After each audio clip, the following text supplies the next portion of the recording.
Om Jnana-timirandhasya Gyananjana Shalakaya Chakshurun Militam Jena Tasmai Shri Gurave Namaha. Shri Chaitanya Manobhishtam Stapitam Yena Bhutale Swayam Rupa Kadama Yam Dadati Svapadantikam Vandeham Shri Guroho Shri Yutapada Kamalam Shri Gurun Vaishnavamscha Shri Rupam Sagrajatam Sahagana Raghunathan Vitam Tam Sajivam Sadvaitam Savadutam Parijana Sahitam Krishna Chaitanya Devam Shri Radha Krishna Padan Sahagana Lalita Shri Vishakhan Vitamscha He Krishna Karuna Sindho Dinabandho Jagatpate Gopesha Gopika Kanta Radha Kanta Namostute Tapta Kanchana Gourangi Radhe Vrindavaneshwari Vrishabhanu Sute Devi Pranamami Haripriye Namo Mahavadanyaya Krishna Prema Pradayate Krishnaya Krishna Chaitanya Namne Gauratushe Namaha Vanchakalpatarubhyascha Kripasindhubhyevacha Patitanam Pavanebhyo Vaishnavebhyo Namo Namaha Jaya Shri Krishna Chaitanya Prabhu Nityananda Shri Advaita Gadadhara Shri Vasadi Gaura Bhaktavrinda Hare Krishna Krishna Krishna Hare Hare Hare Rama Rama Rama Hare Hare. Okay, Hare Krishna everyone. Apologies again for changing the date. Yeah, it just became a bit difficult to do it on Sunday this week. So I'll share my screen and we can continue going ahead. Ooh, let me just admit.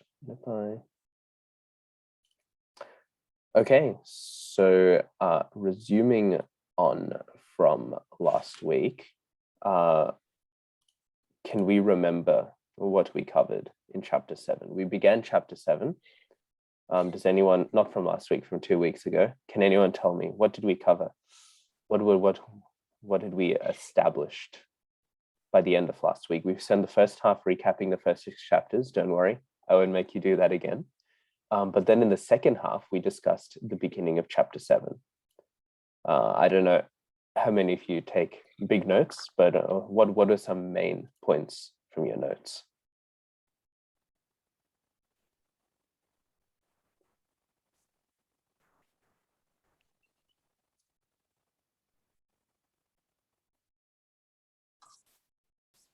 What is the topic of chapter 7?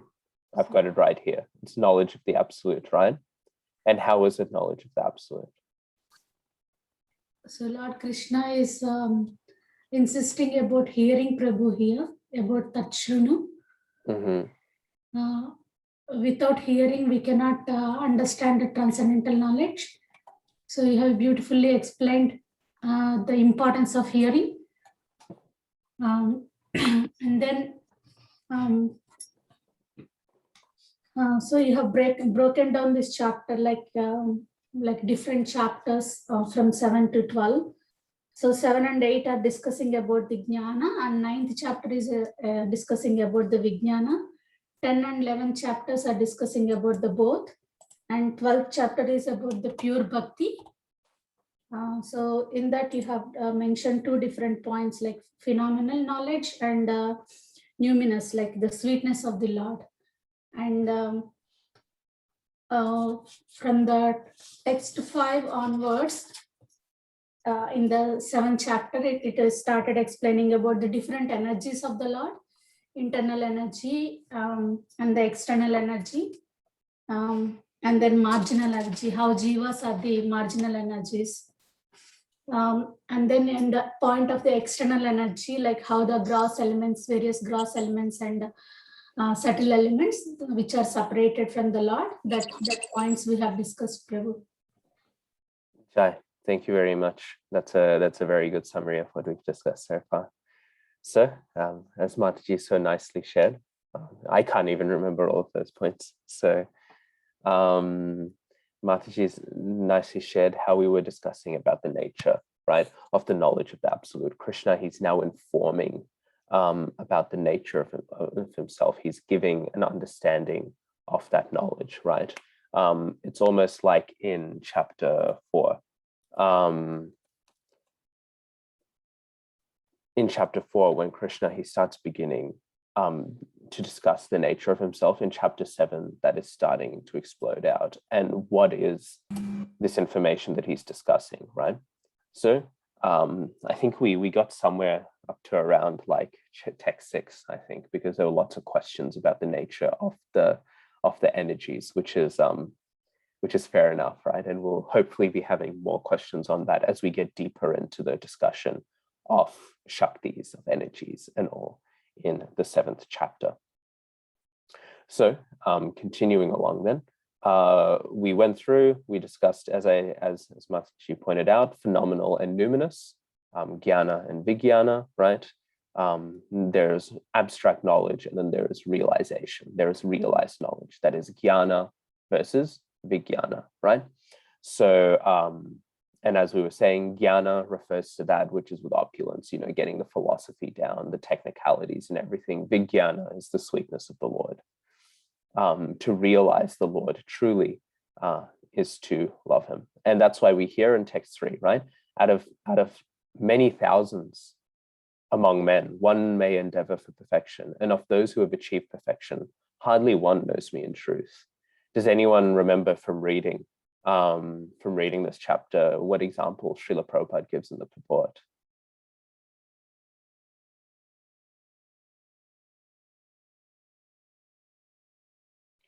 In the purport, if you were to see it, he gives some very sweet examples of how rare this is.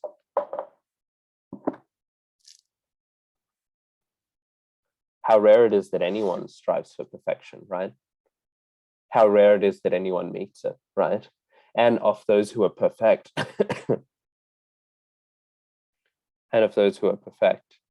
how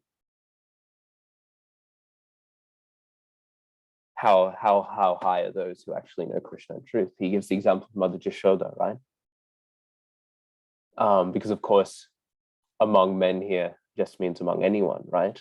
So he's speaking about Mother Jashoda, right? What a high level of perfection, because even among perfection, we find gradations, right? Perfection is not homogeneous. Perfection is not a one-size-fits-all thing. And there are those with greater knowledge and lesser knowledge. And can we say that the yogi who has realized maybe the glimmer of Krishna's toenail, as elevated as that is, can we say that they know Krishna as deeply as Mother Jashoda, who is binding him up, does, right? So there are gradations in truth. And so Krishna, he's emphasizing this, and we'll find this coming throughout the chapter. He emphasizes the elevated position of the person who truly knows him. And then we dove right into that knowledge: earth, water, fire, all the various energies. And just quick revision, just because we did have to miss last week, where do these energies get separated? Which energy are all of these? Separated material energies. Yeah, these are the separated material energies, and the separated material energies can be put into two categories. What are the two categories here? Gross and subtle. Yes, gross and subtle. And where's the dividing line? Is it before ether or after ether? Is ether subtle or is ether gross? Gross. Gross, right? So is everything before it gross? Yes. That's a very easy question. I won't even ask for a response, right? So earth, water, fire, air. These are the gross elements, and ether, mind, intelligence, and false ego. They're all yucky, but these ones are particularly gross. Whereas these ones are subtle. And of course, subtleness precedes grossness, which we will get into later on. And then Krishna mentions, right? Besides these, O mighty armed Arjuna, right? There's another superior energy of mine, yeah?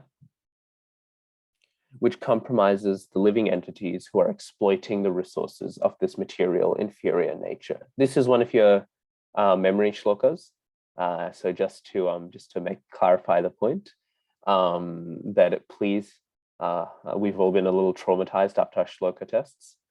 Please start learning your shlokas now. I'm pretty sure text 5 is one of them, or maybe it's a later one, but one of them is there. Apareyamitasthanyam. I just can't remember what the number is. Okay. So there's a superior energy which comprises the living entities who are exploiting the material 7.5, yeah, it was 7.5, who are exploiting the resources of this material inferior nature. Okay, so what is the superior energy? We were discussing it last session. Is this Krishna's internal energy is superior probably? Normally we say Krishna's internal one is, but what are we hearing here? There is another superior energy of mind which comprises the living entities, right? Krishna's internal energy is not comprising all the living entities we see around us. So what is the superior energy then?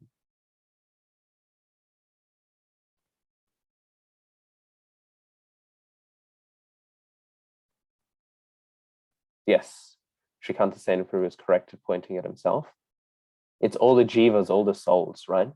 So even though they're not the most superior energy, they're still superior in terms of the material world. When we speak about spiritual and material energies, we would discuss the jivas, the souls, as being a spiritual energy. But normally we would divide that further. We did this division earlier, but I'll do it again just to revise the point. So because we should all this terminology should be like the back of our hand. You have the Sarup Shakti, or the internal energy. I'm just going to call it, we're just going to use English for now. Internal energy, this is the spiritual worlds and everything are manifested from, what Krishna manifests his pastimes through, etc., etc. What bhakti is internal energy, right? Then we have marginal energy, and then we have external energy. The external energy composes our material world, right? The internal energy is the Sarup Shakti of Krishna. It's bhakti, it's a spiritual world, etc., etc. We are the marginal energy. So we can choose either to go up or down. That is our position. That's what it means by marginal. Literally, the Sanskrit that's used means the line of a beach, a shoreline, right? So the thing about the shoreline is when you're at the, I don't know, whenever we go to the beach, right? And you look at the shoreline, is it part of the ocean? Oh, no, not really. You know what I mean? Is it part of the beach? Is it part of the land? Not really either. Depending which way you go, you can categorize it either way, right? And because the marginal energy is conscious, it can choose. Do I want to identify with the internal energy and serve Krishna? Or do I want to identify with the external energy and try to serve myself? Okay. So when we talk about the material world is primarily composed of these two. See, I've bracketed them away, okay? So when we're just discussing these two, who is more superior?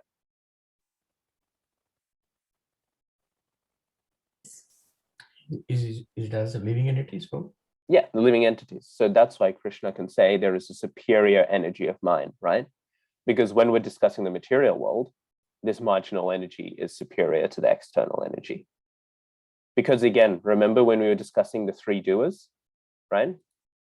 There's the triangle. Remember we did the triangle of the three doers and how personal responsibility and everything works. Krishna discusses in chapter 5, also comes up in chapter 3, and also chapter 4. Just it comes up throughout that section repeatedly, right? So in that example, who can tell me what are the three doers we were discussing? They're the three people that do things. The three causes of action.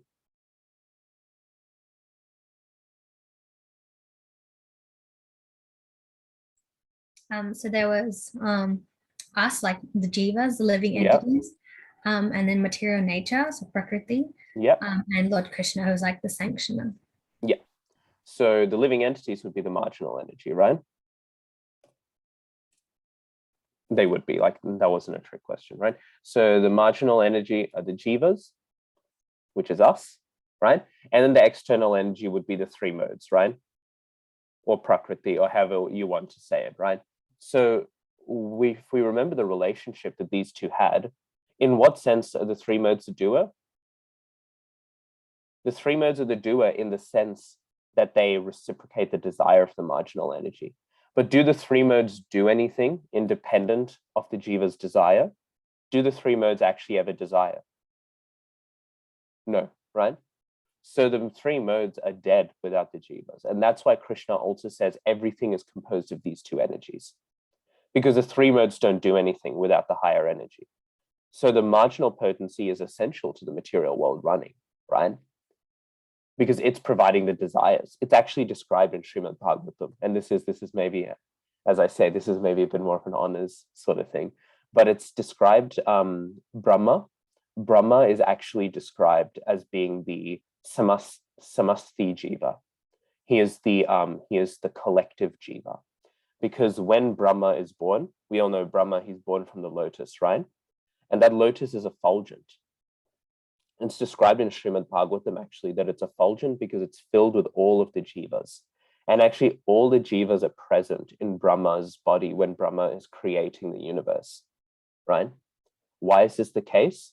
Because you need those desires in order to have the material world be manifested. He is creating a world on the desire of all of the jivas, right? The three modes are being forged because there is desire for them to be forged in that way. And so Brahma, all of the jivas are there because Brahma, in that moment of assembling the material universe, he is embodying that desire of all of the jivas to have it being built. Krishna desires it to be manifested, but Krishna doesn't desire the individual stories being told in it, right? Yes. Hiranyamaya, Srila Prabhupada writes in third canto, he makes that point. That's why he has that name, Hiranyamaya, because of the effulgence, the tejas of the of the flower, right? So because of that, we find he's got that. And then in the 11th canto, the disciples of Srila Prabhupada write about the point about the samasti jiva, because it's all complicated. Brahma, it describes all of that. And that's one way of understanding this. Prabhupada, he says, the first birth the jiva takes is as Brahma, right? And in that sense, we're always taking that birth as Brahma, right? Every time Brahma is born, because we're always there present in that effulgence. That one jiva represents all of us. And we collectively empower. Obviously, it's the Supreme Lord who empowers, but we empower rather with our desire to have the material world created. Okay. So that is why everything is jiva and three modes of material nature, okay? Because jiva gives a desire to, it all comes full circle, right? None of the philosophy in the Bhagavad-gītā is modular or granular, where it's like, oh, this point stands on its own. It's all a very self-referential system. And because of this innate relationship is why Krishna then says, coming back to the point,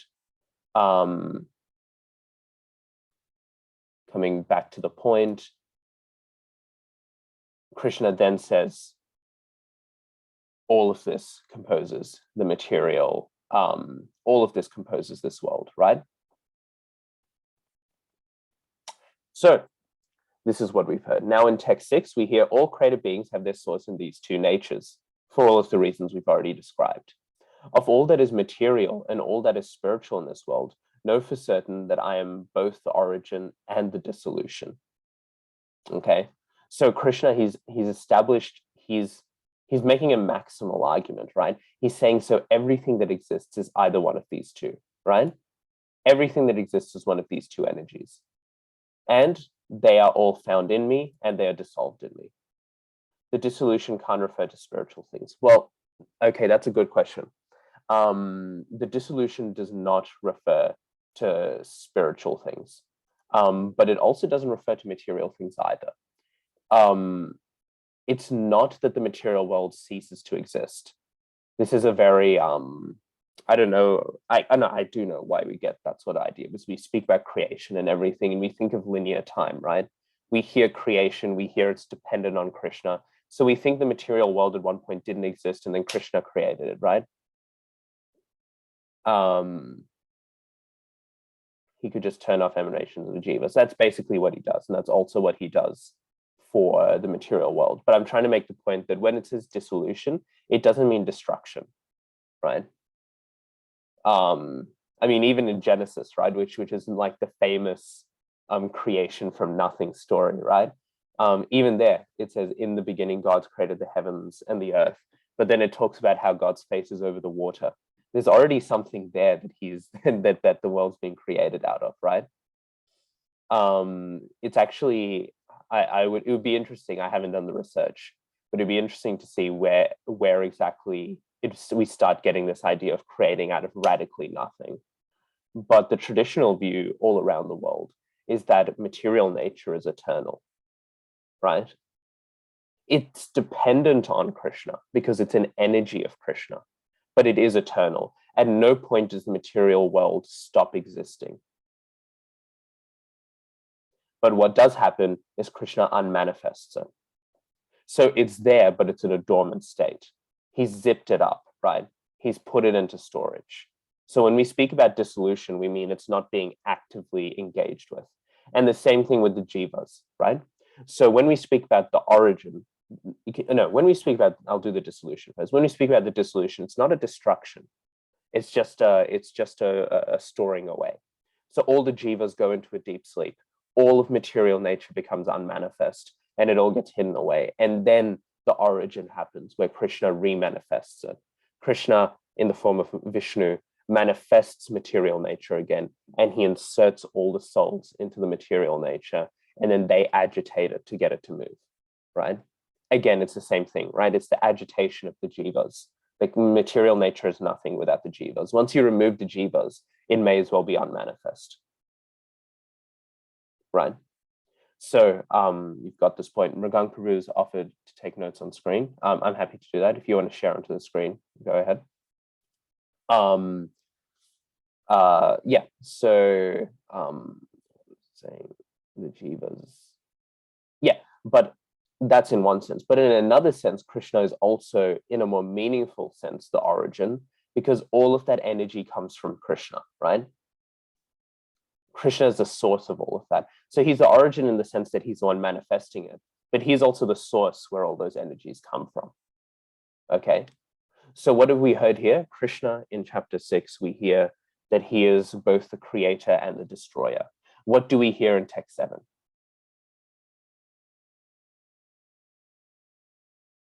In text 7, we hear that Krishna is, I think text 7 is where we got up to last week. So I'll start reciting the shlokas now, because again, I have COVID throat. I don't want to agitate it too much. So if anyone's confident enough to read out the shloka for text 7, if no one's confident enough, I'll just do it. Actually, I'll just ask. Jaswant Prabhu, would you like to read out the English? I'll say the shloka. Sure, Prabhu. Matta parataram nanyat kinchidasti dhananjaya mai sarvam idam protam sutre mani gana iva. O conqueror of wealth, there is no truth superior to me. Everything rests upon me as pearls are strung on a thread. Jai, right? So there we have it, right? So Krishna, he's saying, not only am I the creator and the destroyer, as mentioned in text 6, but I'm also the maintainer, right?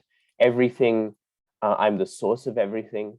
I'm the dissolver of everything, and I'm also the maintainer of everything. Maintenance rests in me as well, okay? And we have that beautiful image. Everything rests upon me as pearls are strung on a thread, right? And there's an interesting point there to be made, right? We can think of the Mayavadis, right? The impersonalists who'll say that Krishna, he's the product of something else. But that's not really what Krishna's saying here, right?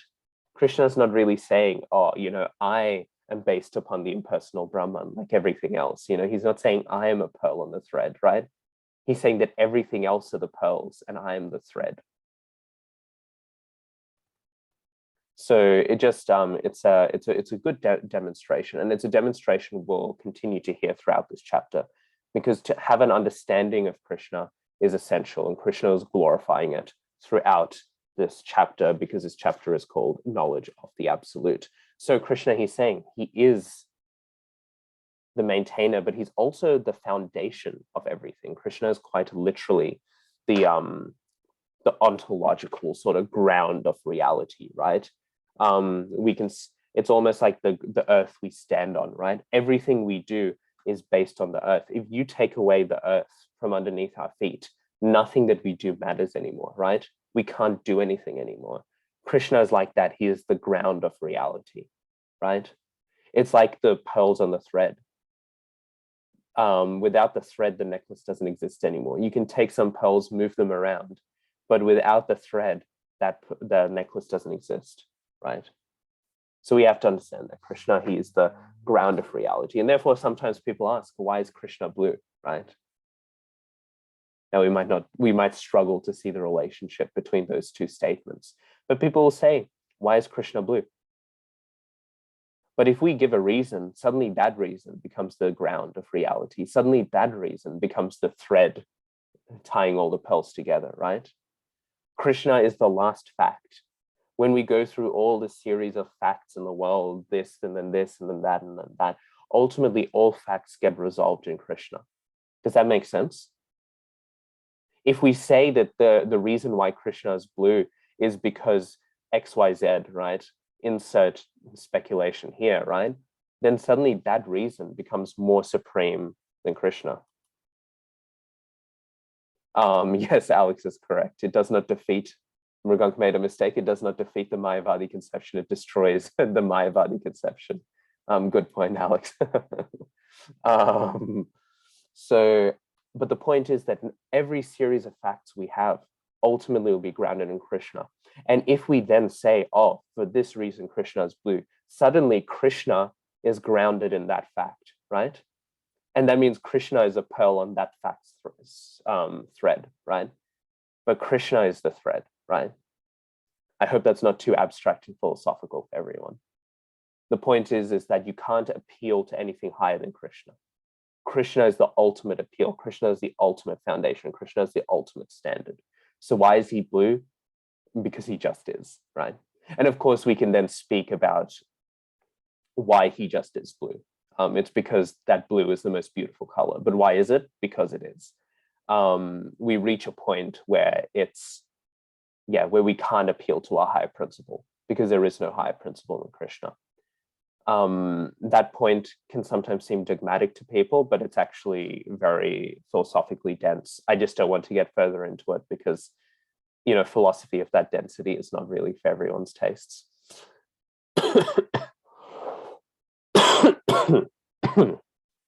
So Krishna, he says this now, right? And what does he say? He says that I am the pearl, right? I'm not the pearl. I'm the thread upon which all the pearls of reality are strung upon. And then for now, from texts 8 to 12, we have a very famous section. I don't think this is one of your memory verses, but again, it should be. Let's have maybe Damini, would you like to read out the English after I've said the Sanskrit? Prabhu, I'll read the Sanskrit if it is okay. Oh, yeah, Jaswant Prabhu, if you want to volunteer, please go ahead. Sure, Prabhu.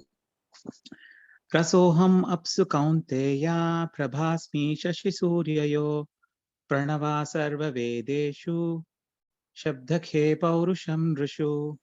Jai, Nectar.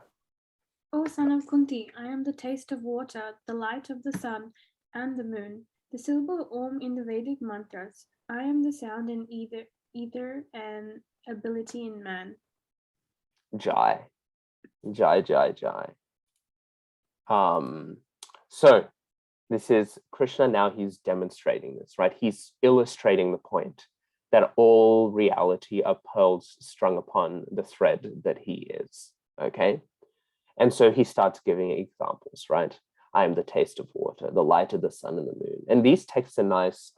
They're making a philosophical point, and I don't want to take that out of context, but they're also very nice to always stay in Krishna consciousness, if that makes sense.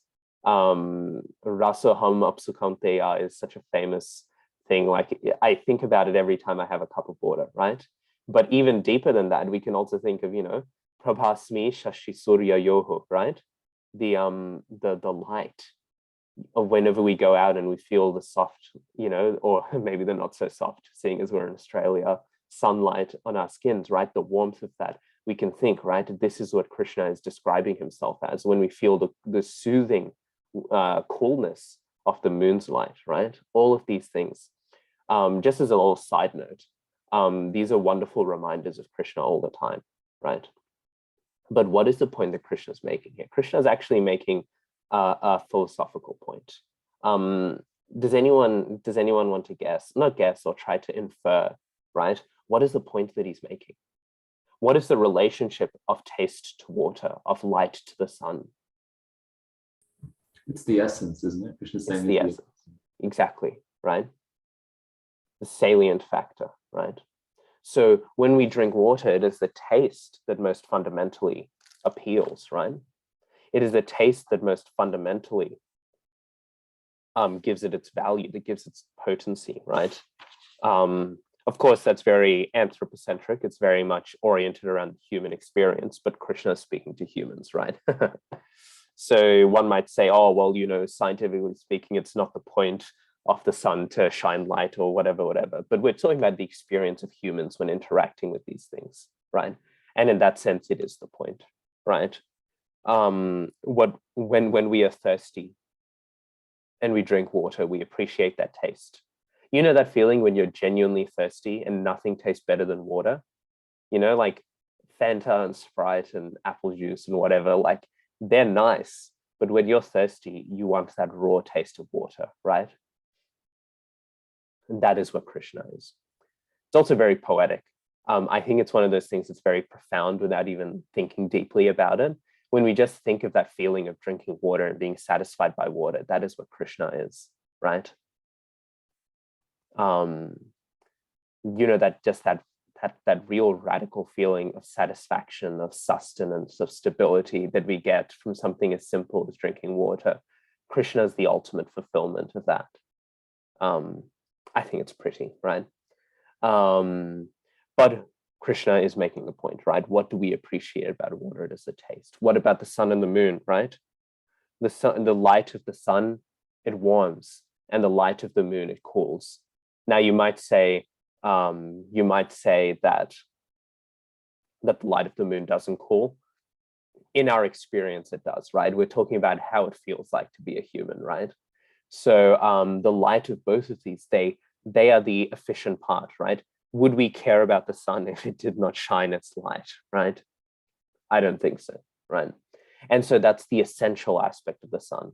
And the syllable Om in the Vedic mantras, that might be as obvious, might not be as obvious, but it's described that actually all of the Vedas emanate out. Well, the Om syllable expands into the Gayatri mantra, and the Gayatri mantra expands out into all of the Vedas. So Om is the seed from which the Vedic mantras come from. Sound in ether, I'm just going to skip that because I don't want to get into another science discussion. And ability in men. That was a little joke. I like my science questions, but I just mean we discussed that a lot 2 weeks ago. And ability in man, because what else is the human being but that striving, that ability to do things, right? Human beings are defined by our ability to do such great things, to strive, right?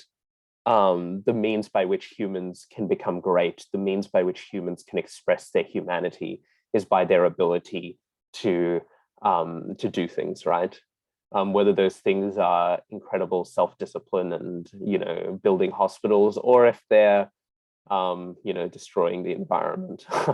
Well, the way we use the ability is not always great, but the actual ability that we have is, right? Coca-Cola in shambles, yes. Coca-Cola experts hate him with this one nasty trick. Let's go text 9. I'll say the shloka, and maybe Sri Mataji, would you like to say the English? Wait, did I already ask Sri? Okay. No. I've got COVID brain, so I've got like short-term memory loss permanently, hopefully, or hopefully not permanently, at least temporarily. I've got short-term memory loss problems. Punyo gandha pritivyam cha tejaschasmi vibhavasau jivanam sarvabhuteshu tapaschasmi tapashvishu. I am the original fragrance of the earth, and I am the heat and fire. I am the life of all that lives, and I am the penances of all ascetics. I mean, I just love this section because I just think, irregardless of discussing it, it's so, I think it's just very beautiful. The heat and fire, the life of all that lives. Again, I don't think I need to explain it too much, right? What makes fire essentially is heat, right? Without heat, fire is something else, right? That is the essential potence, that is the essential nature of fire, right? The life of all that lives. Again, I think that's rather self-explanatory. And the penance of all ascetics, right? The ascetic, the yogi, the person who's doing all of this, all of these difficult stuff, penance is the heart of it, right? Of all ascetics. The moment somebody goes to engage in asceticism, penance is the heart of it. If an ascetic can't, fast, then they quite literally cannot be an ascetic, right? Again, Krishna is the essence of all of that. And then let's just go into text 10 then. Maybe Uma Mataji, would you like to read out the English? Yes, Prabhuji. Bijam mam sarva bhutanam vidhi partha sanatanam buddhir bhudimatam asmi tejasvinam maham. O son of Pritha, know that. Sorry, Prabhuji. O son of Pritha, know that I am the original seed of all existences, the intelligence of the intelligent, and the prowess of all powerful men. Thank you. Jai. Again, with these illustrations, I just don't understand. I just don't understand. Krishna's just reinforcing his chastisement of Mayavad as well, right? Like you placing, his position in relation to everything. Again, I think it's all rather self-explanatory. Bijam mam sarva bhutanam is very profound. I'm the original seed of all existences. Again, this is coming to that point. Krishna is the source of all reality, right? Everything finds its source in Krishna. Krishna is the seed of all existences. He is not something that exists simply. Krishna is not like, there's a famous argument that the atheists will put. Yeah. Krishna forgot to say that he's also the impersonal Brahman and not actually serious about anything he's saying right now. As Mrigang Prabhu mentioned, Krishna is really forgetting the important details here. If Mayavad were true, is the point, right? If any point explaining Mayavad would have been key, it would be this chapter, which is Krishna literally just describing himself and the relationship to the world, right? And it's funny how much he ignores Mayavad. I'll come to your question in a second. I'll just make the point about Sarva Bhutanam, right? Krishna is the seed of all things. There's a famous atheist argument called Russell's teapot. I don't know if any of you have heard Russell's teapot, but basically the idea is that there might be a teapot floating around the planet Mars, and we don't have any evidence that it exists, but you can't disprove it exists either. So I'm reasonable in thinking this teapot exists, right? And they'll say God's the same thing, right? God's like a teapot floating around Mars, right? You might not have any evidence he exists, but you don't have any evidence he doesn't exist. But in the same way that I would think you're absurd for saying he does exist without any evidence, I think you're absurd for saying God exists without any evidence, right? Because, yeah, if anyone told you there's a teapot floating around Mars, people would say you're crazy. But the mistake this makes is that it thinks that it's talking about Krishna as if Krishna is part of Sarva Bhutanam, right? It makes the mistake of thinking that Krishna is like all entities, but of all existences, right? Sarva Bhutanam. But Krishna is not Sarva Bhutanam. Krishna is Bijam Sarva Bhutanam, right? He is the thing by which all existences can exist, right? Krishna is the source of all existences. All teapots exist because of Krishna, right? A teapot is not that thing. So it's a mistake that people will make in Krishna. He's stamping that out. Krishna is the source of all reality. Shrikanta Sena Prabhu, what was your question? It wasn't a question. I just found it like really nice in this verse, given that this chapter is called the knowledge of the absolute. Krishna says he's the intelligence of the intelligent. And Prabhupada says in the purport, one cannot do anything without intelligence. And Krishna also says that he's the root of all intelligence. So unless a person is intelligent, he cannot understand the Supreme Personality of Godhead, Krishna. So essentially, Krishna helps us understand him. Like, yeah, exactly. It's amazing. And it's also tying to the point how we were making at the beginning, Tach Shrinu, right? It is only by Krishna's mercy. It is only by Krishna's mercy that we can understand Krishna, right? Because he is that intelligence. And then furthermore, it also works in the other way. Simply then by loving Krishna, we have all the intelligence to understand him, because he is the intelligence of intelligence, right? That's what Bhakti-Vikas Maharaj, I remember he was giving a class and one of his godbrothers asked a question. And if you've ever listened to a Bhakti-Vikas Maharaj class, you'll know that he's a scholar among scholars, like such a genius, right? Just raw intelligence incarnate, right? And he was saying, look, I dropped out of school. I'm not too intelligent. That's what his godbrother was saying. And Bhakti-Vikas Maharaj said, you're chanting Hare Krishna. That means you're the most intelligent, right? It's a different paradigm, but it makes sense. If we are associating with Krishna, who is the intelligence of the intelligent, then simply by chanting, simply by dancing in kirtan and honoring prasadam, we become the most intelligent. If that makes sense. Okay, while Mrigang Prabhu writes that, let's do the final one, text 11. Maybe we can have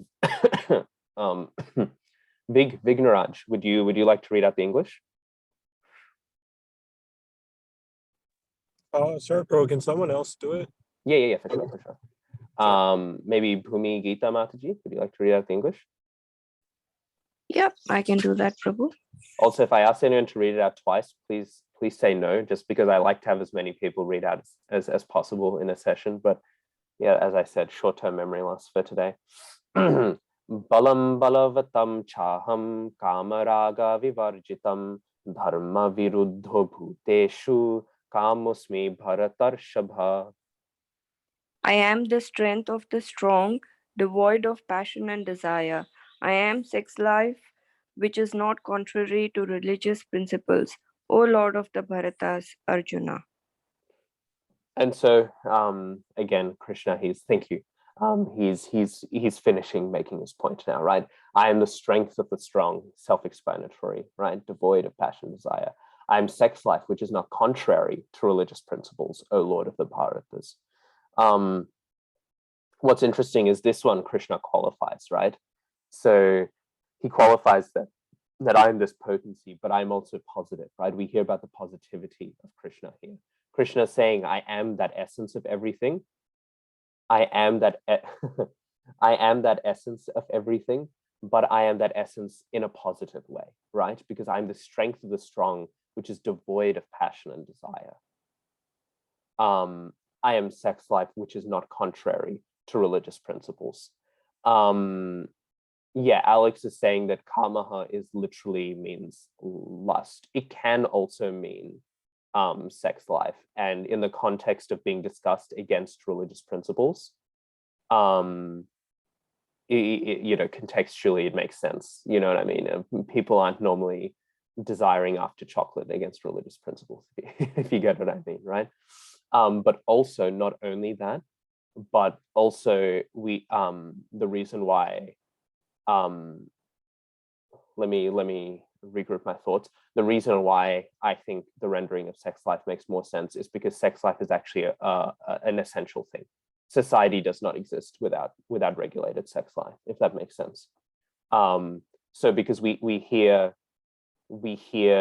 but I think Krishna is not talking about sex being the epitome of lust. Like, I get that it is, but because we hear, what does he say? I'm the strength of the strong, devoid of passion and desire, right? And what is translated as passion in the word for word? The same word, kama, right? It's in the second line. Kama raga vivarjitam, right? Devoid of passion and attachment, right? So he's saying, I am that potency, but I am that when it is pure and good, right?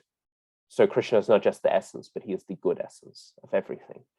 But then when we hear, just in line with all the analogies he's been using so far, he's been talking about things that are essential. And of course, societies, if people stop engaging in sexual activity, then societies stop, right? They die off in one generation. There was one Christian group called the Shakers, and they banned all their members from, from I think marriage in general, let alone sexual activity. And they quite literally died out in a generation. It was a huge church for one generation. And then of course they didn't produce any children. So, and if you can't produce any children, then it dies off, right? So that's the whole point of that, right? In order to produce children, without producing children, societies die. So the production of children is in one sense the center of society. That's why Arjuna makes that point in chapter 1, right? Because if people are freely, unregulatedly engaging in such activities, then children are produced in an incorrect manner, and then society goes downhill, right? So actually, this is a very essential activity in society. And therefore, Krishna is identifying with it. But in the same way that strength is something that can be abused and used inappropriately, in the same way, and therefore he's qualifying it as being properly done, in the same way he's saying, I identify with that productive sex life, which does keep societies afloat by, quite literally prolonging them. But I am not that which is done destructively, contrary to religious principles. And of course, everyone feels a little bit uncomfortable discussing that, right? And I think the reason why is because we were so used to that which is contrary to religious principles, that we identify sex life as being something that discussed or mentioned, that when it's discussed or mentioned, it's how do I put it? It's always irreligious. It's inappropriate. It's not a positive thing to discuss. And that's true in terms of the irreligious one. But Krishna quite literally identifies with the religiously executed one here. So the taboo, in one sense, it's because we're so used to the very toxic, unhealthy, negative approaches. And it's also there because we have all these internalized Victorian hang-ups. But that's a rant for another time. So Krishna, all that to say, that's a reason why I think karma there is quite literally, karma is there quite literally is referring to sex life, just because it doesn't make sense, because lust is not a sustaining essence of society, but sex life is. Bhakti Vikas Maharaj was saying this once. One of his disciples wanted to stay celibate, but not become a brahmachari. And he said, if you do that, you are actually ignoring all the service you can do, because there are so many Vaishnavas who are waiting to take birth in a Vaishnava family. And unless you engage in reproduction, those souls will not have bodies to take birth in, right? So contrary to religious principles, it's yucky and we can have all those uncomfortable feelings, right? But in line with religious principles, it's part of society, right? And it's not, again, we can't call it yucky and inappropriate when Krishna has quite literally identified with it, right? That's a hang up that I feel like sometimes people have. Prabhupada's disciples said to him that if this regular principle did not exist, the entire world would follow. Yes, and then Srila Prabhupada said, I would rather one moon than many stars. I'd rather the person who is able to follow regulation to become a good devotee than have lots of people struggling. Reminds me, all of that is important. Reminds me of Radhanath Maharaj. Once he was giving a talk at a university. And of course, Radhanath Maharaj, he gives great talks, and he was at this university. And for all of us who are at university, we all know there's a lot of communists in universities, right? So there was this one communist student, and he could tell, I can't remember, I think Radhanath Maharaj said afterwards, somebody told him he was like the leader of the campus communist party, right? And so after Maharaj had given his talk, the student, he spoke up and he said, you're telling us all to take up to this. What will happen to society? Who will build the roads? Who will heal people's illnesses? Who will raise the families if everyone becomes a monk like you, right? And then Radhanath Maharaj, he said, what are you studying? And the student said, I'm studying accounting. And then Radhanath Maharaj said, What would happen if the whole world became accountants like you? If everyone, if everyone's, who would build the roads? Who would treat people? Who would lead the country? Who would do all of these things if everyone became an accountant like you, right? So the natural nature of the world is that all people have different qualities and different roles. And based on their qualities, they do different roles, right?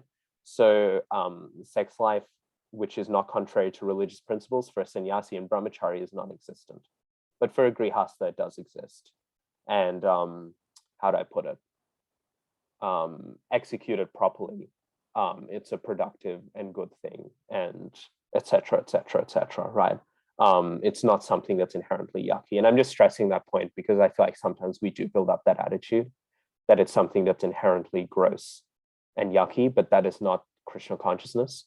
Krishna consciousness is the idea that everything in the world can be used properly. We don't deny the world, we don't hate the world. We just hate the way that the world is being misused. We hate the way that the world is being abused. We hate the way that the world is being inappropriately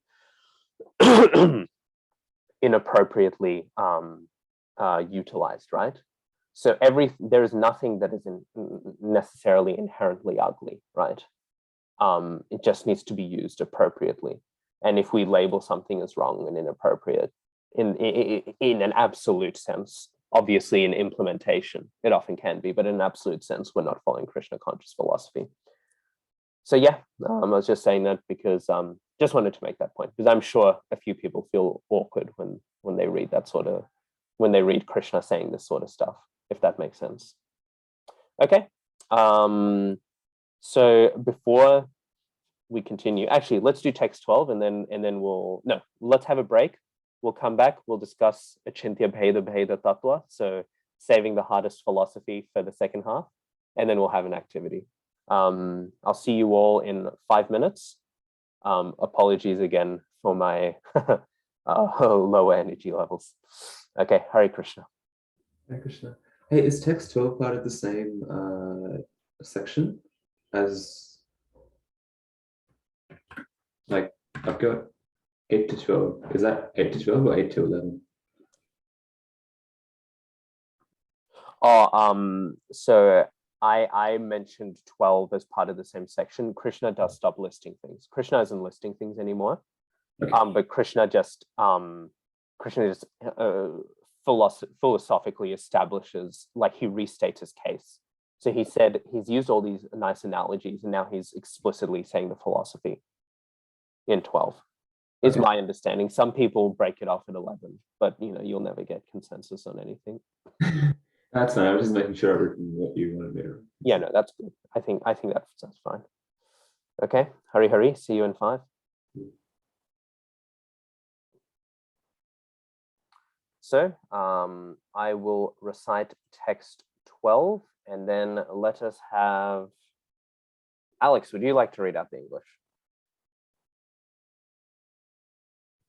I do. I just don't have it in front of me. Oh, okay. Well, grab your Gitas. Because I was going off Murugank's screen share. Yeah. That's all good. I like to blame Murugank for all my problems too. So 7:12. Yeah. I'll say the Sanskrit and then you can say the English. Yechaiva sattvika bhava rajasastamsaschaye matta eveti tan vidhi natvaham teshu te mayi. Know that all states of being, be they of goodness, passion, or ignorance, are manifested by my energy. I am in one sense everything, but I am independent. I am not under the modes of material nature, for they, on the contrary, are within me. Jai. Firstly, again, Mayavad repudiated. Secondly, Krishna now, it's almost like Krishna has reached this point where he's, when you're giving examples and then you realize the examples aren't going to stop, like you can just keep giving examples. Obviously, Krishna is a bit more intelligent than most of us here. So Krishna, he's sort of reached a point where he's like, there are quite literally unlimited examples. Anything you take, you can come to the essence of it. So Krishna now, he gives the basic principle, and he says, know that all states of being, be they of goodness, passion, or ignorance, are manifested by my energy. I am in one sense everything, but I am independent. I'm not under the modes of material nature, for they, on the contrary, are within me. So Krishna now, he's given all of these beautiful poetic descriptions. He's explained this, but now he's in very clear philosophical language defining his nature. And I think this is a really good point for us to discuss Achintya Bheda Bheda Tattva, which is a long time coming. We've mentioned it before, but let's just get it. Let's get it not out of the way, but let's discuss it now, just formalized. Because I know we're all at different levels of knowledge and understanding. Can anyone tell me what Achintya Bheda Bheda Tattva means? Bheda Bheda.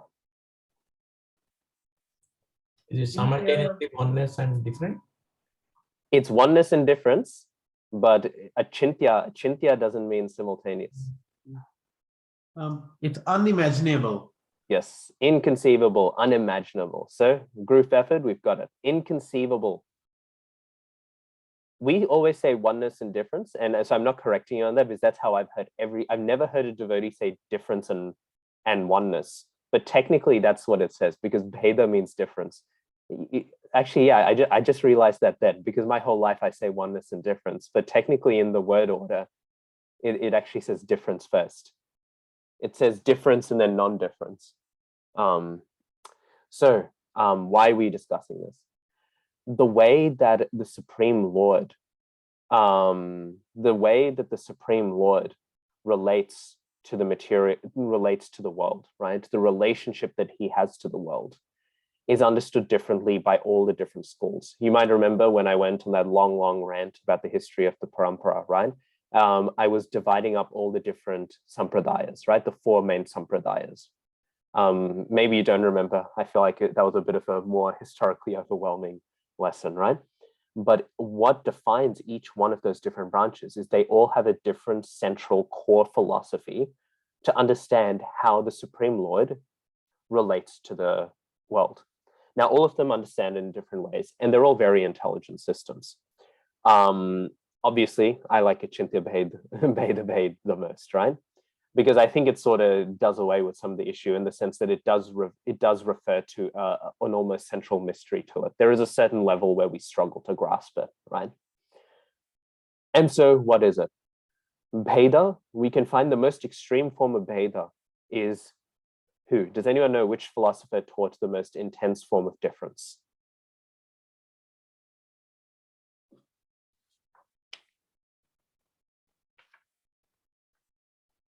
Was it Ramanuja? No, that's a good guess, but Ramanuja did not. I'll give you a hint. Madhvacharya. That's why if you see paintings of Madhvacharya, he has two fingers up because he so much believed in difference that there was two, not one, two, right?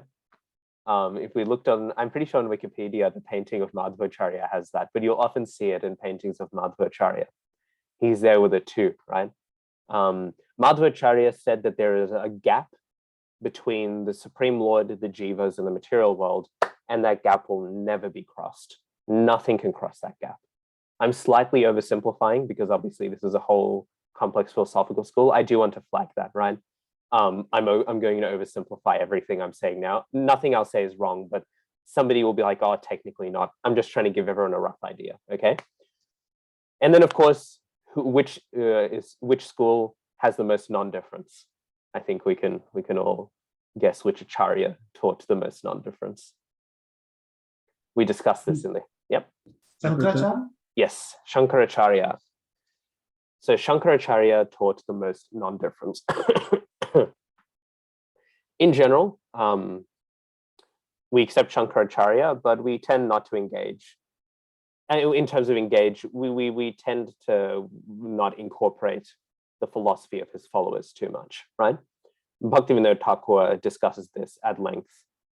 Sadhguru hasn't got nothing on anyone, honestly. Forget about Shankara. I don't think he has much on my high school math teacher.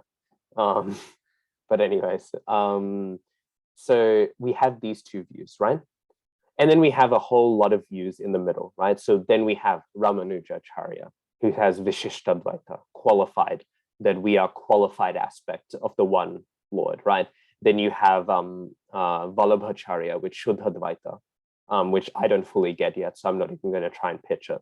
Nimbarkacharya has Dvaita Dvaita, which is almost similar to us. Now, what makes ours unique? And oh yes, so Vishnu Swami, I don't think we have many works left of Vishnu Swami. That's why I refer to Vallabha, because Vallabha is the main wing of Vishnu Swami's sampradaya that's existing today.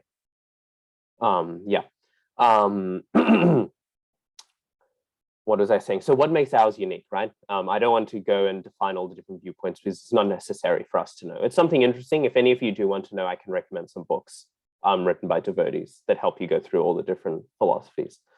But basically, we've got the spectrum of like, everything is God, only God exists, and we are not God. There is an infinite divide between us and God.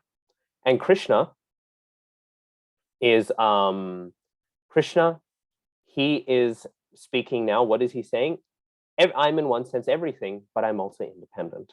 So Krishna is affirming both, right? So how do we understand that, right? How do we understand both? And Achintya Bheda Bheda is an attempt at reconciling both of them, okay? While also appealing to the inconceivability of it. And actually, this is one reason why I love Achintya Bheda Bheda, because it sort of says all of these philosophies that came before, they're correct, but they tried to understand it too much, if that makes sense, right? They're trying to conceptualize something that is inherently inconceivable. And so we can almost, in a sense, accept all of them because we're saying they're trying to articulate that which is complex to articulate. What makes Achintya Bheda Bheda unique, though, is not necessarily the Achintya part. It's actually the way which we break the question down, okay? Which is that we break it down into the Lord and his energies, okay? The Lord and his potencies, which I'm surprised others don't do as much because it's right here in this whole chapter, right? When this whole relationship is being discussed. So we have the energetic, which is Krishna. So Mrigank, if you want to write that down, we have the energetic. I won't use Sanskrit just because I feel like we're already dealing with complex philosophy. The last thing we need is for me to start using Sanskrit. We have the energetic, which is Krishna. And then we have the energy, which is all of Krishna's energies, right? And so we understand the relationship of Krishna with the world, with the Jivas, with everything as being one of the possessor of energy and the energy itself. And these two are both one and different in an inconceivable way. The analogy that I most like is that if we take a word, right? So let's say the word, what do I have on my desk? Okay, I've got my debit card here, right? I won't show you the details. I've got my debit card here, right? I can talk about this and I can say debit card, that's the word, right? But that word has a meaning, right? And what it means is this.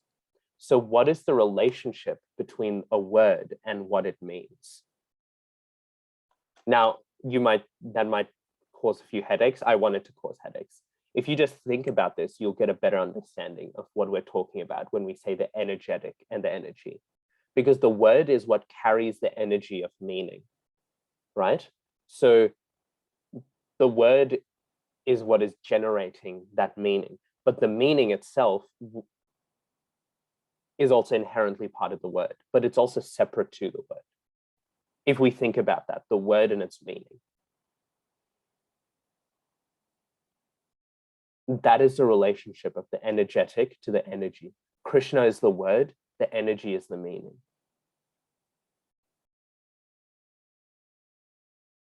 Doesn't that make the energy more significant than Krishna? Like, in a sense, the meaning is more important than the word. The meaning would, I don't think you could say the meaning is more important than the word, because the meaning wouldn't exist without the word. Well, the meaning is more substantial than the word. Well, the meaning, yeah, in one sense you could say that, but that's but the meaning is not distinct to the word, if you get what I mean. The meaning is part of the word. Krishna without energies is not Krishna, right? Okay. So the value of the energies is associated with Krishna, right? Krishna is valuable because he has all of those energies coming out, right? So all of that value we attribute to the energies is also associated to Krishna, in the same way that the meaning of the word adds to the value of the word. It's not a separate thing. And that's why we have oneness and difference. The meaning is separate, but it's still inherently tied into it. Okay, this is hard philosophy. If anyone's struggling with this, that's all right. I feel your pain. Achintya Bheda Bheda makes more and more sense the further you go along into it. But that is a relationship. So all of the energies, Krishna is simultaneously one with them and also different to them, right? And in that way, we can say everything is Krishna because everything is Krishna's energy. And energy is not distinct from the holder of the energies. But on the other sense, in the other sense, nothing is Krishna, right? Because Krishna is distinct to his energy, right? Because he is the holder of the energy.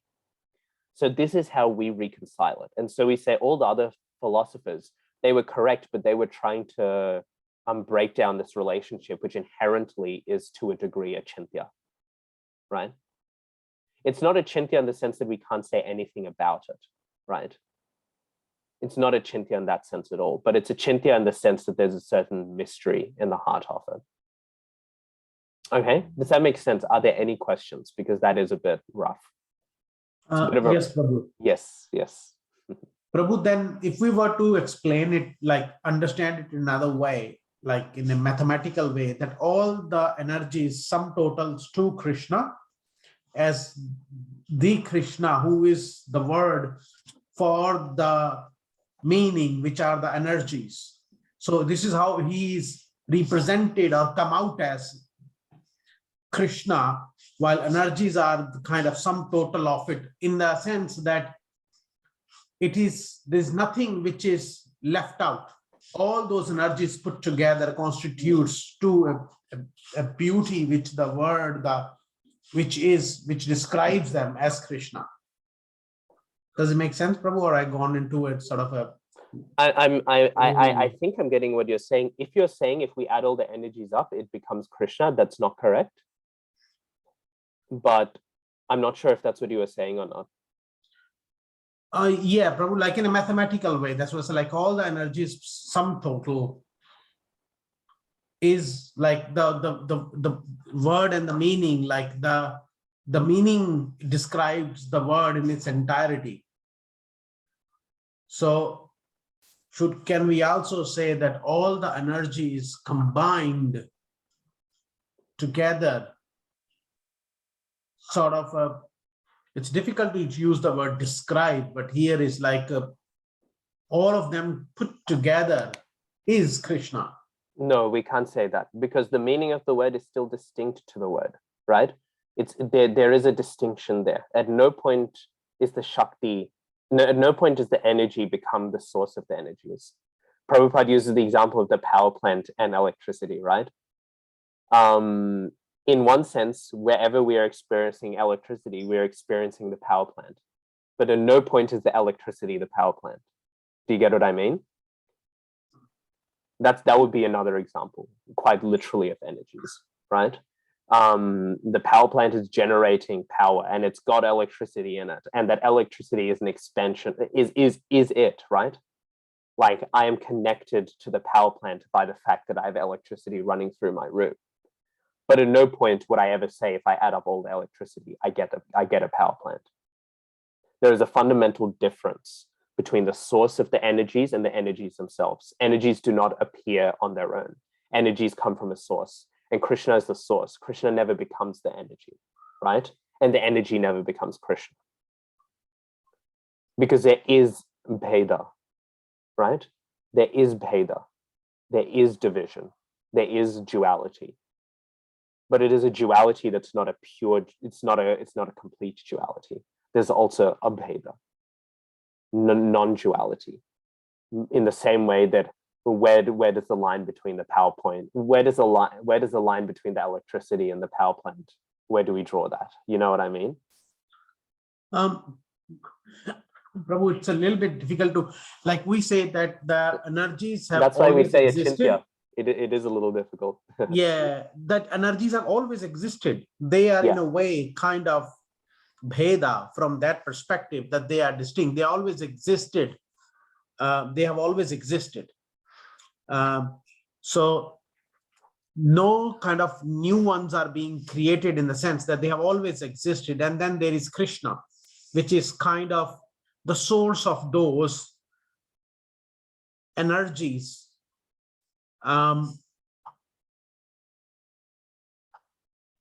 So should we say that the Krishna, like what we know with our intelligence, because we only have limited indriyas with the, and limited brain cells, especially mine, that what we can conceive is what has been revealed to us is only what we can conceive, while in Krishna could be, or probably is, like far more than what we understand from that we are not able to conceive it. There is a part of it which that our intelligence cannot understand.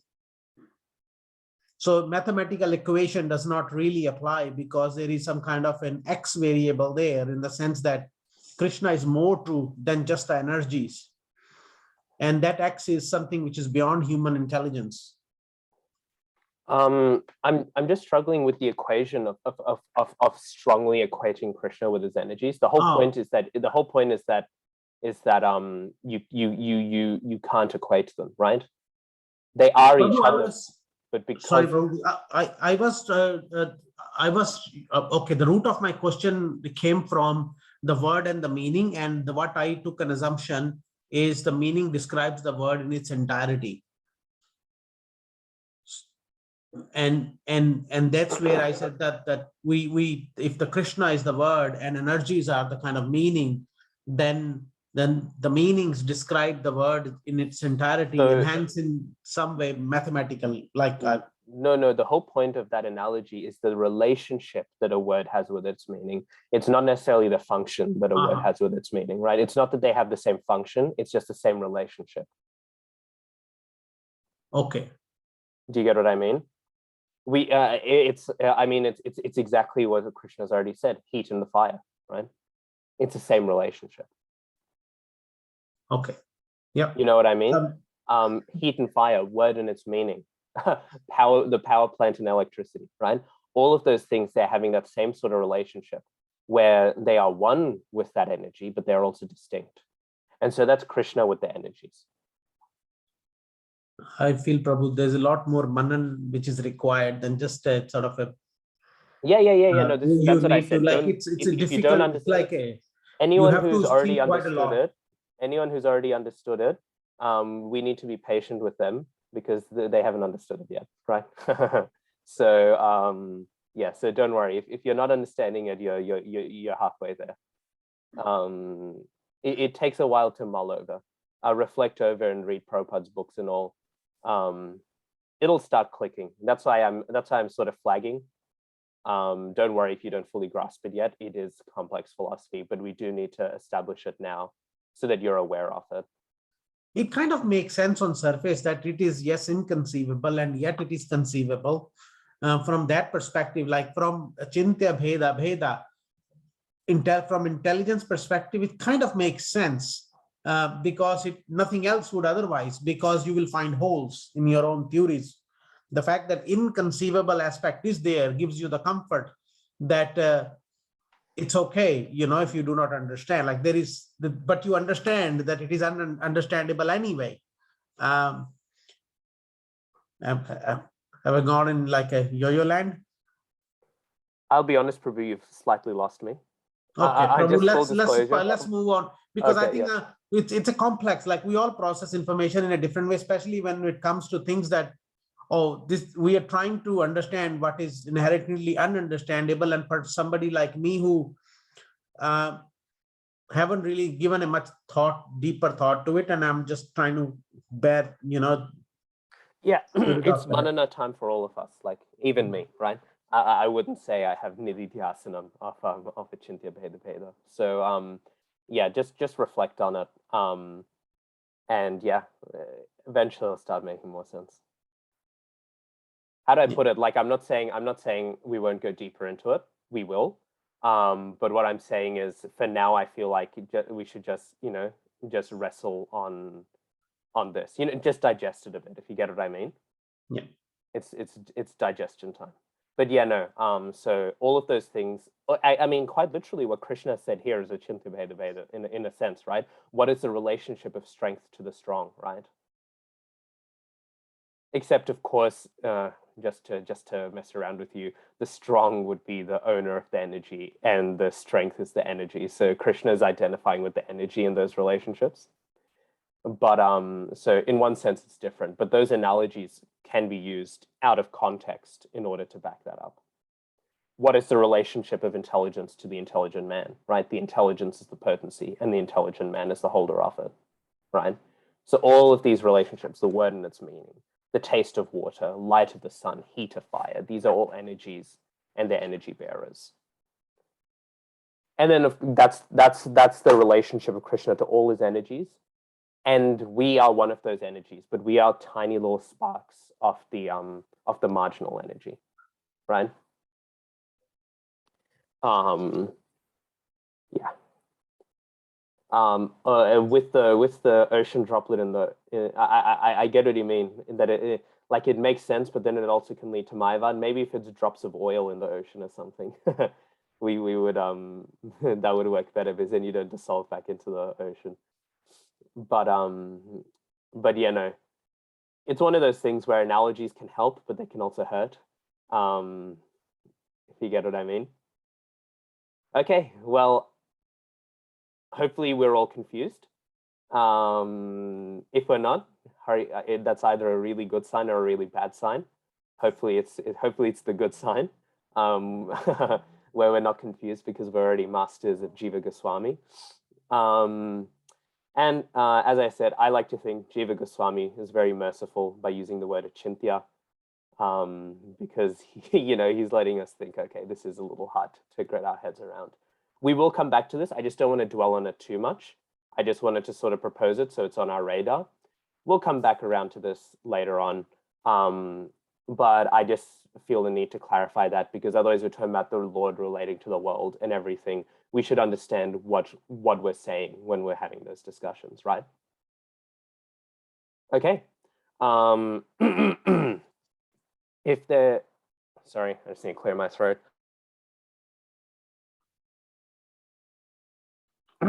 So yeah, are there any other questions? I'm fine with any other questions.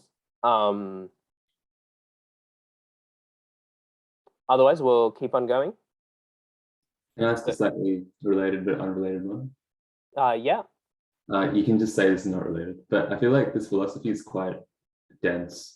And how does that compare to like Western philosophy? Because the general thing we hear is that Indian philosophy wasn't so advanced, and Western was very like systematic and. Oh yeah, no, I mean, I think, yeah, I think anyone who says that is a bit of an idiot, if you get what I mean. Not you, but you know what I mean. Like, there was one book that recently got released. This one, not an ISKCON devotee, but a Gauriya Vaishnav outside of ISKCON. He released a book, and articulating a theological view that he had, right, a philosophical view, and the review on the. Prabhu, I was trying not to name it. That's all right.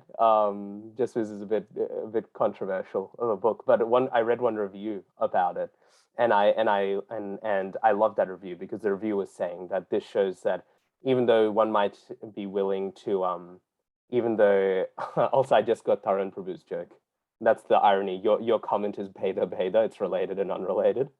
Had a giggle. Okay, yeah. So, and in the review, he was saying that that in here we can see, even though one might be tempted to say that there's just singing, dancing, and mysticism, there's like a philosophical background that can absolutely compete with all of the great Greek scholastics and whatever, right? Yeah, but if you see like people up in the ivory tower, I don't know many academic theologians who would ever say that Vedic thought was not as developed or not as sophisticated as like Greek thought or something. Right. Thank you. Yeah, and I'm sure Alex, because Alex is the one with the Western theology degree, he can back that statement up. I think most Vedic thought is better than most Western thought, but like the best of the Western thought is as good as the best of the Vedic thought so far, I've said. Yeah. Okay, so let's keep on going then, and then we can get to our activity. So what text were we up to? Text 13. Okay, so now we might wonder, right? If we're hearing all of this, if we're hearing that everything's Krishna, we come to this really, now I can say everything's Krishna. Before I used to have to qualify it, but now you all get what I'm saying when I'm saying everything's Krishna. Now that we've had the, the Achinta Bheda talk, right? So now that we're hearing everything's Krishna, one might wonder, well, if everything's Krishna, then why don't people see Krishna everywhere, right? Why are people ignorant of that fact? That's the question that might come up. And to answer that, Krishna speaks, text 13. Maybe we can have Katyayani Mataji, would you like to read out the English after I say the Sanskrit? Sure. Tribhir guna mayar bhavair ebhi sarvam midam jagat mohitam nabhijanati mam ebhya paramavyayam. Deluded by the three modes, goodness, passion, and ignorance, the whole world does not know me, who am above the modes and inexhaustible. Jai.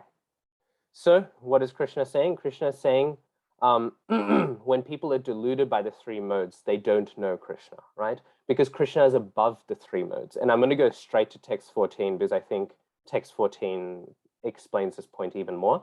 And maybe then Srinivas Prabhu can say the English after I say the Sanskrit.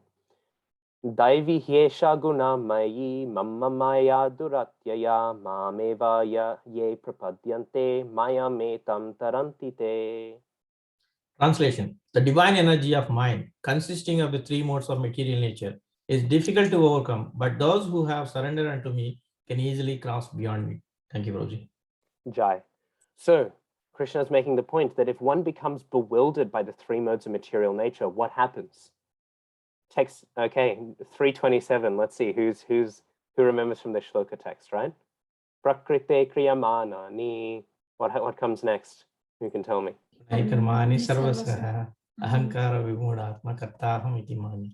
Jai, right? So the person who is bewildered by who thinks the three modes of material nature, the doer, he thinks, I am that, right? This is me, right? And thinking if they think that what I am is matter, then they're not even acknowledging that which is beyond matter. And thinking in that way, how can they conceptualize a Krishna who is beyond the material world, who is beyond matter, right? If they are identifying themselves with that, they're not going to identify Krishna with that. They identify the whole world as the three modes. And therefore, somebody who is deluded by the three modes, and therefore is thinking themselves to be it, right? They will not understand Krishna, who is beyond the three modes, right? But Krishna being on the three modes, being beyond the three modes, is also inherent to why he can help us out. The word guna sometimes can mean rope. I think Prabhupada mentions that in his purport, doesn't he? If not, it's mentioned in the previous acharyas, but I'm pretty sure it's in Prabhupada's purport. Yes, another meaning of guna is rope, right? So when one is bound by ropes, if we drew some lots and chose one person in this class to be tied up with ropes, right? And we tied them up, we tied up their hands, tied up their legs, would they be able to untie them, right? Unless we have Houdini in the class, I doubt it, right? Like we are realistically, if you are tied up well enough, you're not going to be able to untie the knots, right? But what does Krishna say? But those who've surrendered unto me can easily cross beyond it. Because those who've surrendered unto Krishna, what happens to them? Those who have surrendered unto Krishna, Krishna is able to easily come because Krishna is not under the three modes, right? He is beyond them. And so a person who is untied can easily untie the knots of a person who is tied up. Does that make sense? So it's very difficult to overcome. We're fully tied up by the ropes of material nature, but Krishna is completely beyond them, right? They are his energy, he is not their energy, right? And therefore he can easily just untie the knots. And therefore we find Krishna is like that.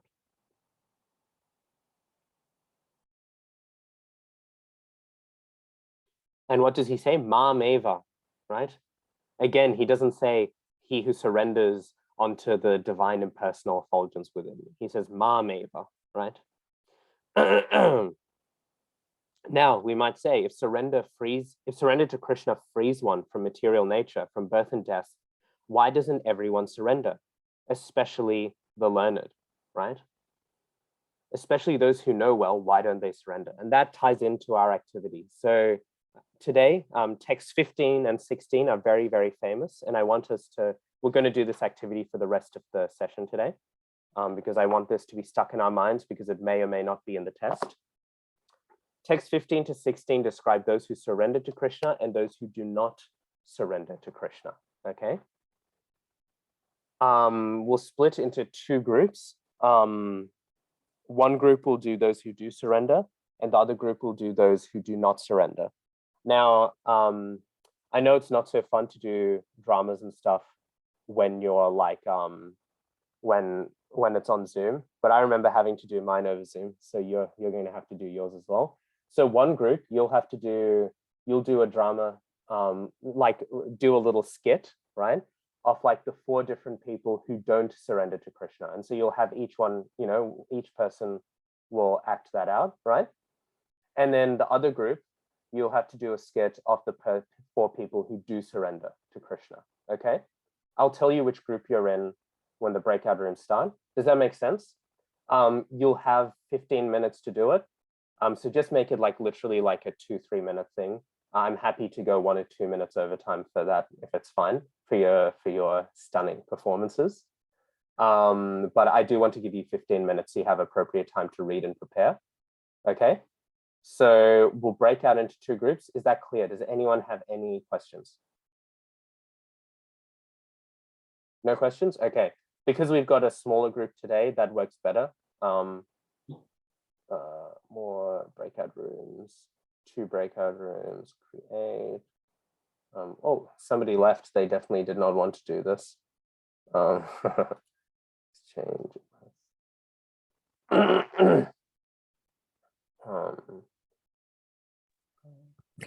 okay. Krishna Prabhu. Yeah. I have to leave in 10 minutes as well. Okay, that's fine. I will be there, but I'll have to yeah, leave that's in fine. I'll 10 put you in the room that has 1 person extra anyways. Okay, Okay. I'm gonna open the rooms now so everyone has time. The thing is clear. Those of you in room 1, you're going to be doing the four people who do become devotees, and room 2, you're going to do the 4 people who do not become devotees. Okay, it should say which room you need to join on your screen, right? Okay, see you in 15 minutes. So yeah, hopefully that was enough time. I'm sorry, we're going to go probably 5-6 minutes over time today. Again, my sincere apologies. Anyone who couldn't stay over time, they already left the call. So, or they just didn't want to act. So one of the two. So yeah, we'll start. I think we'll start with group 1, which was, I think, people who do. So yeah, yeah, take us away. Okay, I'll just introduce Prabhu. Okay, so we come together and surrender to Krishna due to our addictions in our life, or sometimes due to the frustrations what we face in our life, and actually speaking, like everybody will have their personal reasons or circumstances why they have surrendered to Krishna. So our team is going to now share their stories in what circumstances or situations they have surrendered to Krishna. So first we'll go with Uma Mataji with searching after knowledge of the absolute truth. Okay, yes, thank you. I think coming from, born brought up in Indian family, we were very religious, and we used to do a lot of worship for gods, but never had a proper knowledge of who God is. So after my father passed away, I was really trying to understand, okay, what's happening, you know, what is soul, you know, who is God? And I'm sure there cannot be many gods. So what's going to happen? What's going to happen to me? All those questions are happening, and I still never had any question, you know, any answer to the questions, you know. And then before we got married, just one day before, somehow I really wanted to have the Hare Krishna Kirtan at home. So with the mercy of the devotees, we had Kirtan at home. And we had Jagannath Ram Prabhu, one of the devotee who came and spoke, and such a wonderful knowledge about Krishna consciousness. We were very much attracted. And my first question was to him, okay, we are doing all this. It's not, what if something inauspicious happens? And Prabhuji told that, like, you did Krishna Kirtan, so it's always going to be auspicious for you now, like that. And we were convinced, you know, at that time that, you know, Krishna is the Lord, and all the, you know, answers to the questions came out, and very much satisfied. And now, you know, like, we are like, you know, Krishna addicted, like that. So thank you. Maybe Prabhuji, other Prabhuji can go next. All right, look, we've all come because we're addicted to Krishna. My story is a story of being addicted from a young age. Look, I love my dad. My dad was the best dad ever, because he was actually the Lord of the universe. Could you say your dad was the Lord of the universe? You couldn't. Mine was. He was sat on his beautiful throne, made of swords of all of those who he had defeated in battle. He was so big, and you know, he was enjoying his life. We used to go to the beach together. We used to surf together. We used to, you know, go and watch different shows together. It was just so fun. So, you know, one day my dad just sitting there and he's listening to some poor people talk about their problems. And I was like, you know what, I'm just going to sit in his lap and laugh with those poor people with him. And so I try to sit in his lap, and my stepmother with her crooked nose just told me to get off. And I was like, why? It's my dad. And she said, nah, you either come back in your next life as my son in my womb, or you don't get to sit on my husband's lap. And I just got mad. I was like, nah, I'm not having any of this. I'm going to make sure that I have a kingdom where all of my 5,000 kids can sit on my lap at once. I'm out of here. So I left for the forest. I met a couple of, you know, people who were pretty chilled out. They looked pretty happy. I said, look, I know you're pretty happy, but you look like you have everything in the universe. I want that same thing. And they gave me these mantras, and I wasn't really sure. So I chanted those mantras, and I kind of stopped eating for a bit. And I really liked not eating. So it's extended into a couple of months, a couple of years. And then the universe stopped breathing for a moment, which is a bit problematic. But at one point, it was really good. And this beautiful person appeared. And it was just amazing. And he gave me everything I ever wanted. I got my own kingdom. I got my own planet. It's the pole star of this universe. But you know what? Even after getting all of this, I just can't get that person out of my head. I am super addicted to Krishna.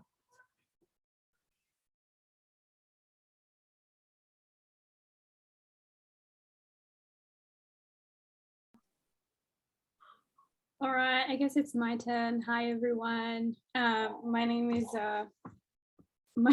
Sukadeva. So my story, I guess, started much earlier than I can even remember. You know, I wasn't even born yet, so it's really lucky I can even remember this. So I was just chilling in my mother's pouch one day, and you know, all was fine, just hanging. And suddenly I feel like all of this nervous, really frustrated, kind of scared, anxious energy all around me. And, you know, I just look out through her eyes, and I see this huge, really bright, scary looking thing coming at me. And I just hear everyone frantic, and like, it's almost like I was going to die, you know. It was really scary. I've never seen it before. And I don't really know much about the world, but it seemed like a really serious thing. And like I just hear screaming. So, the only thing I know is I'm going to die soon. So then I started freaking out. I didn't know what I was doing. Like I hadn't even matured my brain, it was still developing. And so then I freak out and I don't know what to do, I've never even breathed air. I don't know anything.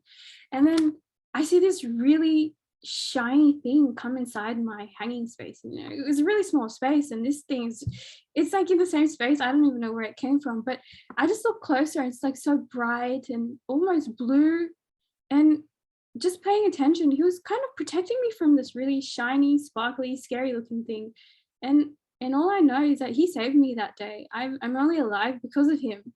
And fast forward a little bit, when I was born and living my life, I looked everywhere for him. I couldn't find him.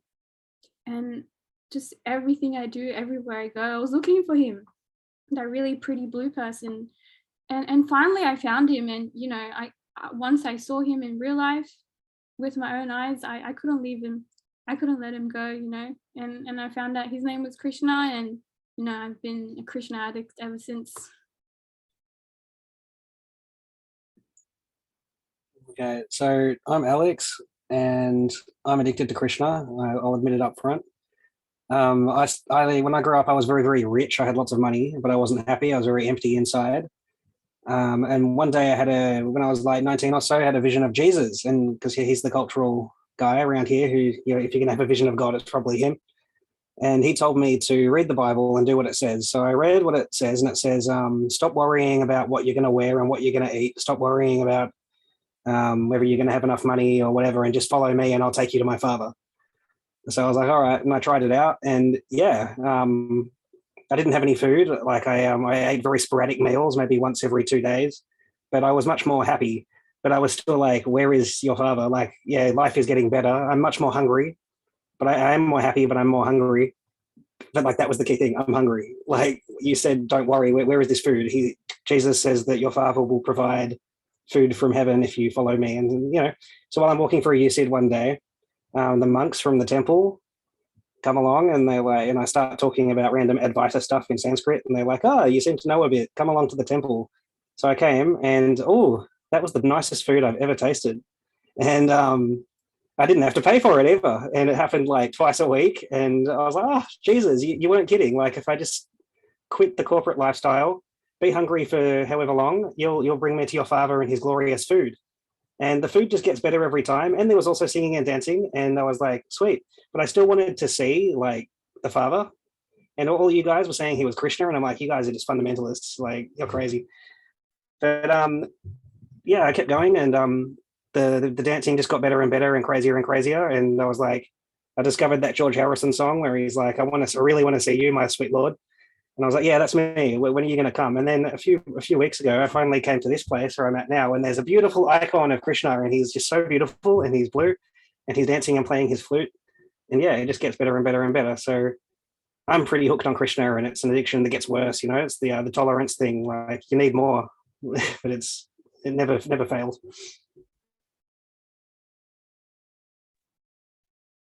Jai, is that the end? Actually, I got told to conclude it, but no, please conclude it. Oh, I mean, so as we can, we just heard from different people how they have surrendered due to the distress condition, and when they are desire or inquisitive, when they want to know the absolute truth.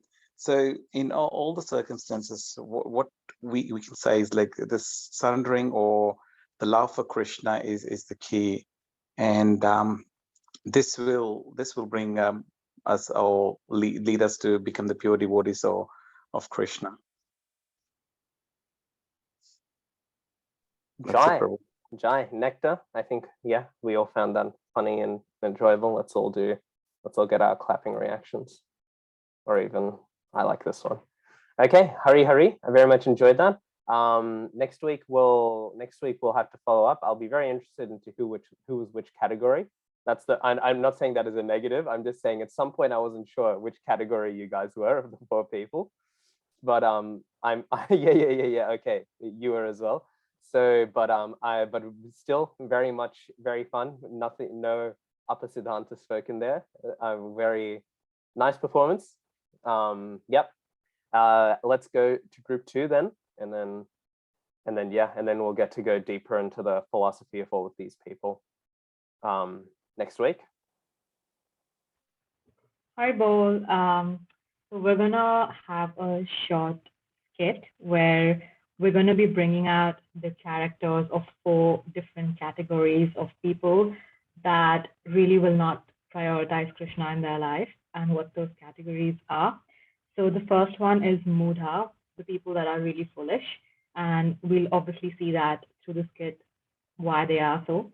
The second category is called the Naradharma, or like the lowest of mankind.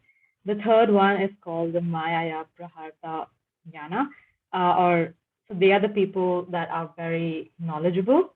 And the fourth class of people are Ashuram Bhavam. They are the atheists, basically. So in this skit, we're going to have Mrugang, who is God, and he will be having a conversation with these 4 different categories of people. So over to you, Mrugang. So I'm actually a devotee. I'm not God. If that sounds familiar.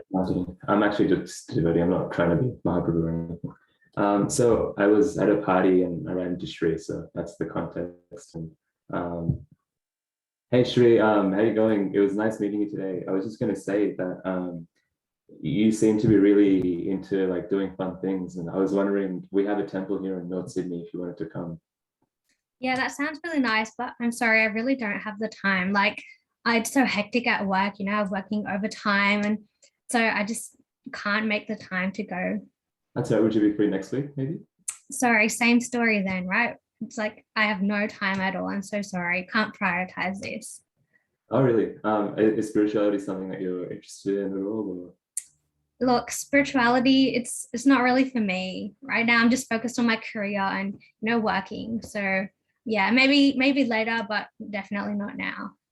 Okay, fair enough. That's the beach.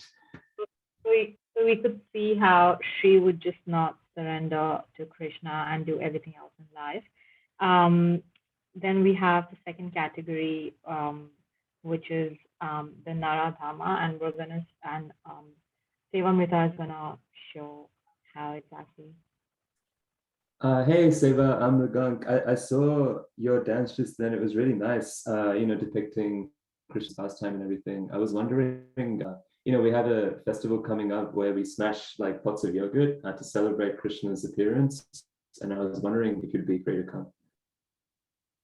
Yeah, I know that pastime. We even perform it. But I don't really have the time. I need to focus on my dance, and I need to, you know, have so many training sessions each day, and I don't really have time to come to temple. Sorry. That's all right. No, I was just maybe whenever you're free, because I feel like you're so in touch with the culture and the pastimes and everything. Maybe you'd be interested in spirituality and Krishna consciousness. I do know of it, but I just don't think it's important for me to actually go to temple and find out something about it. I just prefer to stick to my dance.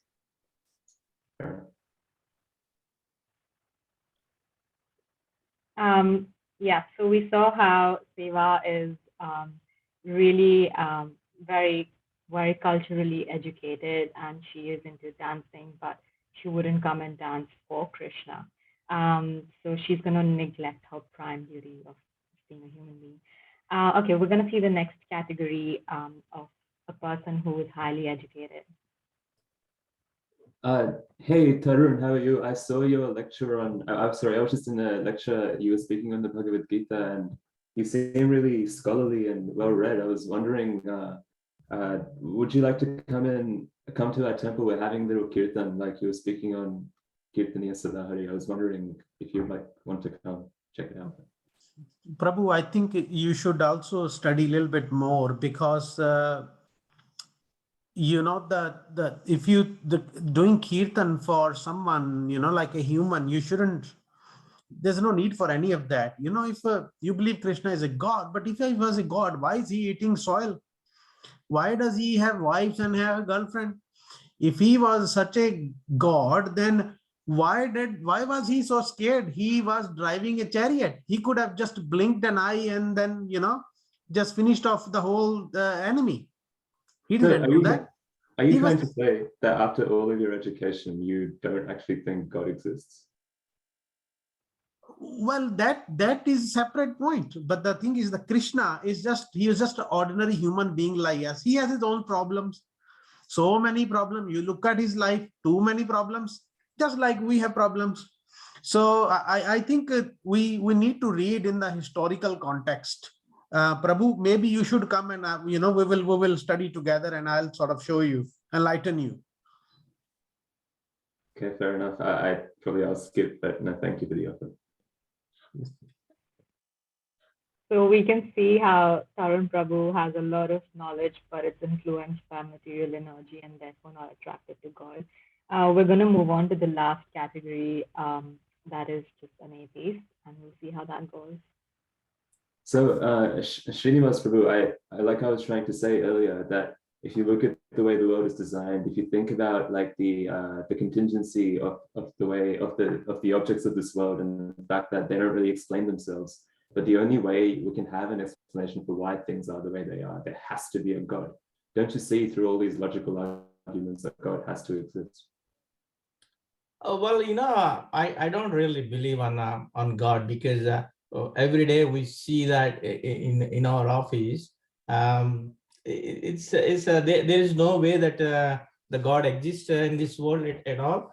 Our main important is to go to the office and earn the money. It's like we should worship the work. It's not like you're all escapists in the name of the devotion. You don't really you don't really sorry, don't laugh. You should focus on the projects and keep going on the project, and should be a very good employee to bring up the good work to the office. Not like in the name of the God you try to escape from the work and try to do all these things. I don't believe on all those things. You should. I hate actually going to the temple and participating in all these services. You should stay in the office for more time and focus on your work and do it properly, so that we can all grow. And after working on Monday to Friday, you can have a party in the Friday night. What's the point to go to the temple, right? just come along with us, and there's a lot of opportunities are there. There's a lot of fun, especially I just want to narrate something. On a Friday evening, my boss comes with the bottle, saying that, what are you doing? Where are you going? Just come sit with me. So like that, just stay with us, and we'll have some party. It's will be very nice fun, and that brings us the energy, so that in the weekend you can enjoy, so that it brings the energy to come to the work again on Monday morning. You're the most polite atheist I've ever met. Sorry? I said you're the most polite atheist I've ever met. Very nice. Okay, yeah, that's the, sorry, I'll tell you ahead of it. Yeah, thank you everyone. So yeah, that's how we can see the 4 different categories of people that would just not be attracted to God for their different reasons. Over to Krishna Prabhu. Jai, Gauranga, very nice. And I agree with Shrikanta Sena Prabhu. It was very funny to see somebody who's always was the embodiment of Krishna consciousness play the demon.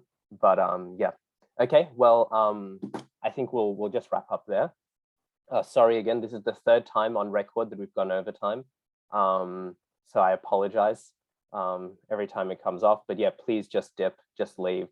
Finish chapter 7. Actually, I'll message in the WhatsApp the reading, because lots of people had to go before then. So I'll message the homework into the WhatsApp group. Thank you all, and apologies again.